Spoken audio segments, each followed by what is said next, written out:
خیرات والی پوٹلی اٹھا کر اپنے دفتر میں لے گیا، اسے عزت کے ساتھ کرسی پر بٹھایا، اپنے ملازم سے کہا کہ اس کو چائے پانی پلاؤ، اور پھر 500 روپے اس کے ہاتھ میں رکھ دیے۔ جب وہ میرے دروازے سے نکلنے لگا تو میرے دل میں نہ جانے کیا خیال آیا کہ میں نے اس سے پوچھا کہ تم کو اتنی زور سے دھکا نہیں لگا تھا لیکن تم رونے لگ گئے۔ میری بات سن کر وہ بیکاری واپس پلٹا، اسی کرسی پر بیٹھ گیا جس پر پہلے میں نے اسے بٹھایا تھا۔ پھر اس نے واقعہ سنایا کہ میرا نام ابراہیم چانڈیو ہے، میں گوٹکی شہر کے اندر پراپرٹی ڈیلنگ کا کام کرتا تھا۔ میرے کئی پلاٹ اور گھر تھے، اس کے علاوہ میں نے ذاتی مارکیٹ بنا رکھی تھی جس کے اندر ایک دکان میں نے اپنا دفتر بنایا ہوا تھا۔ اس طرح آج میں بھیک مانگتا ہوں اور بھیک مانگتے ہوئے آج پہلی بار آپ سے ملا ہوں۔ اسی طرح ایک بار میں اپنے دفتر میں بیٹھا ہوا تھا، میرے دفتر میں ایک نوجوان لڑکی بھیک مانگنے کے لیے داخل ہوئی۔ میرے دفتر میں 2-3 لوگ اور بھی بیٹھے ہوئے تھے جنہوں نے میری ہی مارکیٹ میں دکانیں کرائے پر لے رکھی تھی۔ اتنے لوگوں کے سامنے جب لڑکی نے بھیک کے لیے ہاتھ پھیلایا تو میں نے بھیک دینے سے پہلے لڑکی کے نازک اعضاء کو چھوا۔ لڑکی نے سخت رد عمل کیا اور مزاحمت کی تو میں نے بھی غصے سے انکار کر دیا اور لڑکی رونے لگی اور آنسو بہاتے ہوئے ایک بار پھر میرے سامنے اپنا ہاتھ پھیلا دیا۔ میں نے اپنے شیطانی ہوس کو تسلیم دینے کے لیے چھوا اور خیرات دے دی۔ وہ لڑکی میرے دفتر سے نکلی اور پھر میری ہی مارکیٹ کے باقی لوگوں سے بھیک مانگنے لگی۔ جو میرے پاس جو دکاندار بیٹھے تھے وہ بھی اٹھ کر اپنی دکانوں میں چلے گئے۔ اس کے بعد وہ لڑکی روز آنے لگی۔ میں اس کے ساتھ روز ایسی گندی حرکت کرنے لگا، یہاں تک کہ ایک بار میں نے اس سے کہا کہ اگر تم میری جسمانی ضرورت کو پورا کرو تو میں تمہیں اتنی بھیک دوں گا کہ دوبارہ مانگنے کی ضرورت نہیں پڑے گی، مگر لڑکی نے میری خواہش کو پورا کرنے سے انکار کر دیا۔ مگر بھیک کے عوض اب بھی میں اس کے جسم کو چھو کر موقع کا فائدہ اٹھاتا، بلکہ میں نے باقی دکانداروں کو بھی ایسا کرنے پر اکسایا تھا، اور میرے اکسانے پر باقی دکانداروں نے بھی لڑکی کے ساتھ ایسی حرکات کرنا شروع کر دی تھی، اور اس عمل کے بدلے وہ اتنی بھیک دے دیتے کہ لڑکی میری مارکیٹ سے 150 روپے اکٹھا کر کے نکلتی، مگر بدلے میں اسے جس اذیت سے گزرنا پڑتا، اس کی وجہ سے جب تک وہ میری مارکیٹ میں رہتی اس کے آنسو بہتے رہتے، مگر اس کے باوجود بھی وہ روزانہ میری مارکیٹ میں آتی اور بھیک مانگتی۔ مجھ سمیت کئی دکاندار لڑکی کے جسم کو حاصل کرنا چاہتے تھے، اس لیے سب نے لڑکی کی کھوج لگانا شروع کی اور جیسے تیسے کر کے لڑکی کا گھر ڈھونڈ لیا۔ اب لڑکی کی کمزوری یا کوئی ایسی مجبوری ڈھونڈ رہے تھے جس کی وجہ سے اس کے جسم کو پا سکیں۔ ہم بھی اس کی کمزوری ڈھونڈ رہے تھے کہ ایک دن لڑکی مارکیٹ میں بھیک مانگتی آئی، اور اس دن وہ باہر سے ہی روتی ہوئی آ رہی تھی، مگر مجھے اس کے آنسو سے کوئی غرض نہیں تھی کیونکہ یہ آنسو تو روز ہی ہمارے سامنے بہاتی تھی۔ ہم نے اپنا مطلب پورا کرنے کے بعد روزمرہ کے معمول کے مطابق اس کو بھیک دے دیتے۔ اس دن اس نے 50 روپے زیادہ کا تقاضا کیا تو میں نے 50 روپے کے بدلے اس کو زیادہ دیر تک چھونے کا مطالبہ کیا۔ لڑکی نے میری بات مان لی اور ہاتھ سے جہاں تک ممکن تھا میں نے لڑکی کا استحصال کیا اور اسے 50 روپے زیادہ بھی دیے۔ اسی طرح آج اس نے ہر دکاندار سے 50 روپے زیادہ کا تقاضا کیا اور ہر دکاندار نے بدلے میں زیادہ دیر تک چھونے کا مطالبہ کیا۔ اس دن کے بعد لڑکی مڑ کر ہماری مارکیٹ میں بھیک مانگنے نہ آئی۔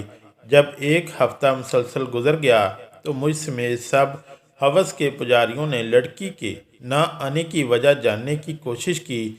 جو وجہ معلوم کرنے کی خاطر لڑکی کے محلے میں پہنچے تو پتہ چلا کہ لڑکی جس دن آخری بار بھیک مانگ کر 50 روپیہ زیادہ لے کر آئی تھی، اسی دن خودکشی کر دی، اور اس کے ساتھ ہی پتہ چلا کہ گھر میں لڑکی کا ایک معذور بھائی بھی تھا جو اسی دن فوت ہو گیا تھا۔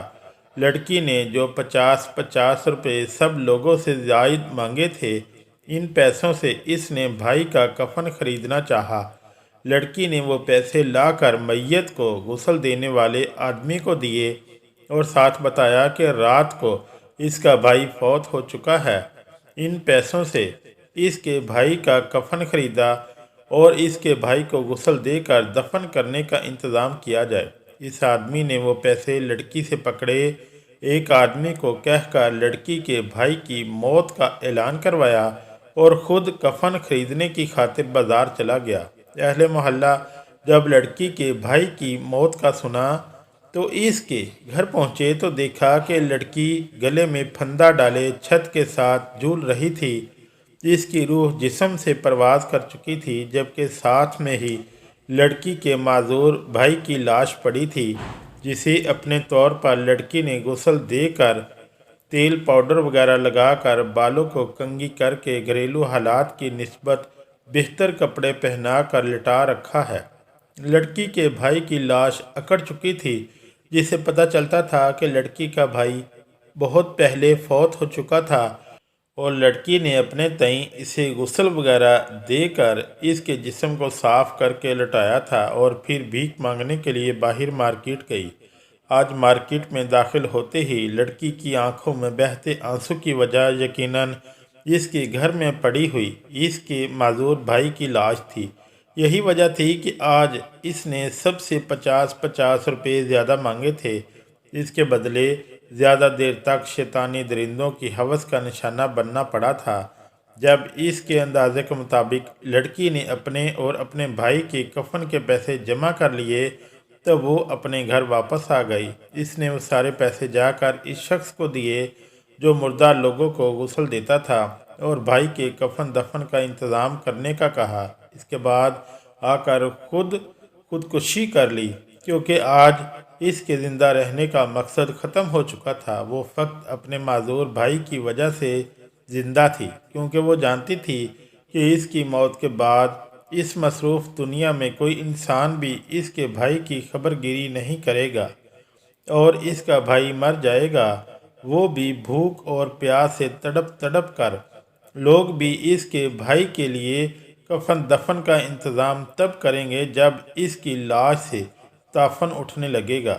اپنے بھائی کا پیٹ بھرنے کی خاطر جس طرح کی اذیت کا سامنا کر کے وہ لڑکی بھیک مانگ لیتی تھی، یقیناً اس نے کئی بار اپنے بھائی کو اپنے ہاتھوں سے مارنے کا سوچا ہوگا تاکہ وہ دونوں بھائی اس ظالم دنیا سے چلے جائیں، مگر بھائیوں میں تو بہنوں کی جان بستی ہے، پھر چاہے وہ گونگا بہرا ہو یا معذور کیوں نہ ہو۔ بہنوں کے لیے اپنے بھائی کی جان لینا کہاں ممکن ہوتا ہے، اس لیے وہ چپ چاپ ہماری درندگی سہ لیتی اور گھر آنے سے پہلے اپنے آنسو پونچھ کر مسکراتی تاکہ اس کا بھائی اس پر بیتی قیامت اور ظلم کو جان نہ سکے، ورنہ کوئی بھی غیرت مند بھائی ایسا لقمہ پیٹ میں اتارنے سے بہتر بھوک سے مر جانا بہتر سمجھتا ہے، جس لقمے کے بدلے ان کی بہن کو مجھ جیسے درندے نوچتے ہوں۔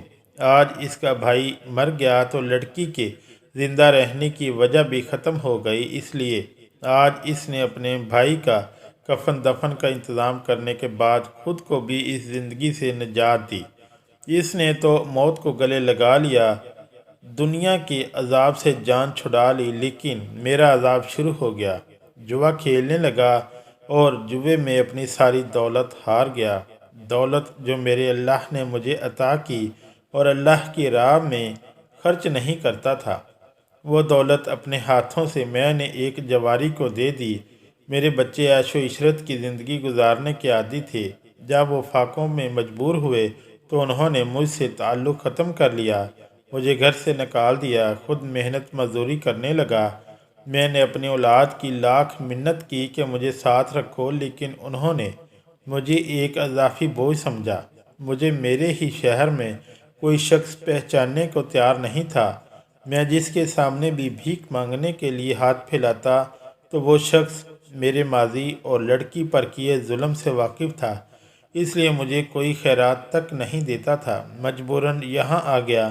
آج جب آپ کے سامنے میں نے ہاتھ پھیلائے اور آپ نے مجھے دھکا دیا تو مجھے اپنا ماضی یاد آ گیا۔ میں سوچنے لگا کہ کبھی جب میرے سامنے کوئی ہاتھ پھیلاتا تو اس کی مجبوری سے میں کس طرح فائدہ اٹھاتا۔ اسی ظلم کی وجہ سے آج میں خود خالق کی مخلوق کے سامنے ہاتھ پھیلانے پر مجبور ہوں۔ میری اللہ تعالیٰ سے دعا ہے کہ یہ نظام یہیں رک جائے، کل کو کہیں میری جگہ پر آپ نہ کھڑے ہوں۔